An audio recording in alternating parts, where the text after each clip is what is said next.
पूरे वर्ल्ड में जैसे वड़ा पाव गर्ल छा गई थी ना, ऐसी ये तानिया द झूठी गर्ल छा गई, द फेक गर्ल छा गई है। तो भैया कोई ना कोई तरीका तो हमें करना ही पड़ता है ना फेम पाने के लिए। तो अब तानिया की इतनी लंबी लंबी फेंक रही है, बिग बॉस कहते, वो सलमान कहते कुछ तो लिमिट रखो।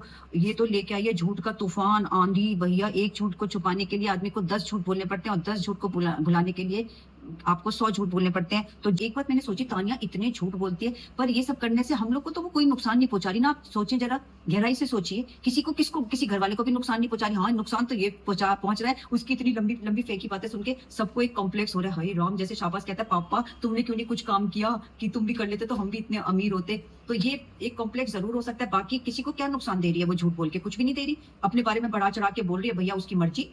भाई वो भी गेम प्लान सही खेल रही है, उसकी मर्जी। किसी को वो बताए मेरी 100 फैक्ट्री है, किसी को क्या लेना देना। वो किसी से पैसे तो ले नहीं रही उधार, कि उधार लेके भाई अपनी फैक्ट्री का खर्चा चला रही है, या फैक्ट्री के वर्कर्स को पैसे दे रही है, फैक्ट्री का सामान, या आपको बेच दिया आपके पैसे नहीं दे रही। ऐसा तो कुछ नहीं है। वो तो जितने फेंक रही है उसकी मर्जी, उसकी मर्जी भैया। कितने भी वो झूठ बोले, कितनी ऊंची ऊंची उड़ाने बताए कि मैं बकलावा खाने वहां जाती थी, मैं वहां जाती थी। अब तो आदमी कुछ भी बोलते कि आपको भी तो छूट है, आप लोग भी सब बढ़ा चढ़ा के बोल दो कि हम तो वहां पे नहाने जाते थे, वहां के स्विमिंग पूल में जाते थे, साल में एक बार ही नहाते थे। वहां कपड़े के लिए बोल दो, भाई हम तो कपड़े यहाँ के नहीं पहनते, हम तो वहीं के पहनते हैं, हमारा तो राशन भी वहां से आता है, हमारे तो वीट जो फेमस कर। आप सब लोग को छूट है भाई।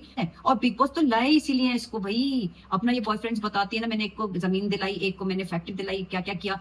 और अब वाला विधायक बोलती, मुझे लगता है शायद ये सच हो सकता है ये बात सच हो, विधायक ही हो इसका बॉयफ्रेंड की, और विधायक की वजह से ये संपर्क में आ गई होगी एंडमॉल के, या उसने एक प्लानिंग करी होगी कुंभ के मेले में अपने को लाइमलाइट में आने के लिए। जैसे मालती मैच में दिखी थी सडनली सबको, ऐसी इसका गेम हुआ होगा शुरुआत वहां से।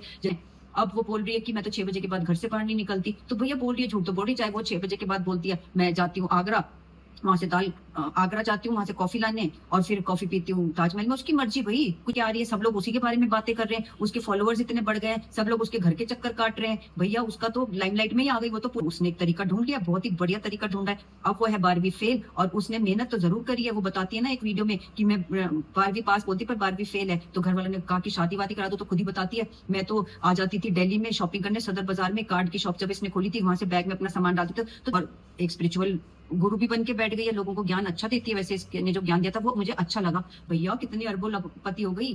कहीं मुझे तो लगता है सिंधिया इनसे लोन ना लेके बैठा हो सकता है।